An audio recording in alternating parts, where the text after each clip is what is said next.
Ci troviamo in piazza Venerio, Friuli Doc 2020, è uno dei volti, una delle facce di Friuli Doc che ormai da tanti anni insomma, Sì. lo vediamo a Udine, poi glielo chiederemo il signor Elvio Martini da artigiano di Clout e quindi a lui chiediamo insomma, perché è sempre presente a Friuli Doc e cosa porta a Friuli Doc lei? Quest'anno non è tanto. L'anno scorso sì, c'era tanta gente perché eravamo al Duomo, ma qui c'è poca gente. Ma insomma speriamo che passi questa roba. Il prossimo anno speriamo che sia meglio, dai. Però lei insomma fa vedere la sua Sì, manualità, sì, no? faccio. Quindi intaglia oggetti di Quelli lì legno, li ho fatti stamattina. quindi cucchiai. Cucchiai, sesole, mestoli da polenta e tutto quello che serve. E da quanti anni fa questo mestiere? Questo qui l'ho imparato da bambino, era mio papà che faceva.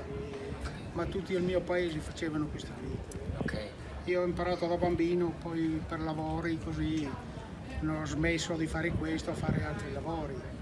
E quando sono andato in pensione ho cominciato di nuovo perché c'è questa passione qui. E la gente apprezza e è incuriosita? Sì. Prende meglio, poi costano un po' di più. Ma... Sì, però sono fatti a mano. Sì. Quanto sta a fare un cucchiaio del genere? Un'oretta circa. Ed è fatto con un legno particolare? Acero. Acero. Ok, quindi chi vuole insomma passare a fare un saluto al signor Elvio lo trova in piazza Venerio, che da oggi insomma è anche l'ingresso è anche libero, non serve neanche l'app, neanche registrarsi e quindi può venire a scambiare due chiacchiere col signor Elvio. Un altro volto storico di Friuli Doc è Sebastiano Crivellaro. Lui è un affinatore e stagionatore di formaggi, come detto un volto insomma, conosciuto per Friuli Doc e quindi gli chiediamo perché insomma, rinnova l'appuntamento con Friuli Doc e cosa porta a Friuli Doc.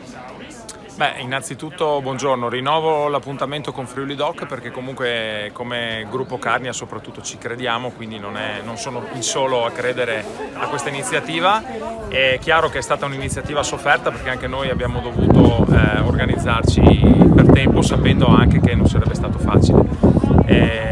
Tante aziende del nostro gruppo Carnia non sono presenti, le presenti le si possono vedere in Piazza Duomo, quindi insomma chi ha potuto è riuscito a scendere, pur avendo attività nelle nostre località che sono prettamente turistiche, come sapete già. Ci stiamo impegnando per affrontare questa situazione, insomma non è facile per nessuno e purtroppo non è facile né trovare il lato positivo né il negativo. Insomma. E qual è il formaggio che va per la maggiore? Qual è quello che magari la clientela le chiede di più?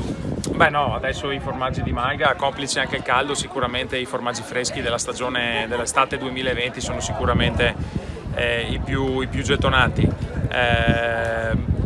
Anche i nostri affinati, comunque i formaggi freschi sono piuttosto venduti, il formaggio di capra anche è abbastanza apprezzato, per cui insomma diciamo che le referenze sono sempre quelle dal punto di vista delle preferenze dei clienti.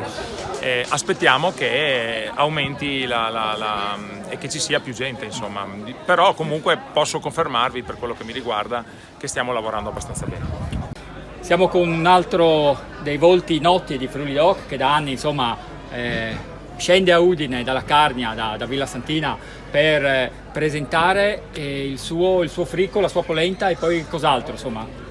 Noi qui in Carnia, noi qui nella piazza Carnia, sono già ormai un paio d'anni che presentiamo sia quello che è la nostra produzione, che alla fine dei conti in diretta sono i Kershoms e il fricco morbido. Sono ormai anni che siamo qui, presentiamo il prodotto, abbiamo tanta soddisfazione, perché alla fine dei conti la gente ci riconosce quello che facciamo. Il risultato quest'anno noi l'abbiamo avuto perché alla fine dei conti la gente ha risposto nonostante questi problemi che tutti viviamo quotidianamente. Speriamo nei tempi migliori perché la piazza meriterebbe tanto di più, anzi meriterebbe di tornare a quello che era prima come frequenza. Quindi noi abbiamo mantenuto il filo conduttore. Se Dio vuole il prossimo anno ci troveremo in altre condizioni. Ok, e qual è secondo lei il segreto dei piatti della Carnia? Insomma, perché piacciono così tanto agli udinesi e non solo? Piacciono perché alla fine dei conti geneticamente noi questi sapori li abbiamo e ce li tramandiamo. Quindi c'è un discorso di base e di fondo perché d'estate con queste temperature come quelle che sono oggi, vedere la gente che viene, si siede e chiede questo, vuol dire che geneticamente c'è un richiamo forte, no? E c'è anche una risposta all'interno, una richiesta interna che poi l'occhio fa anche la sua parte, quindi occhio più genetica, la gente si siede, viene e chiede il fricco. Poi c'è un concetto anche di ospitalità, perché tanta gente del Friuli ha portato degli amici da fuori Friuli.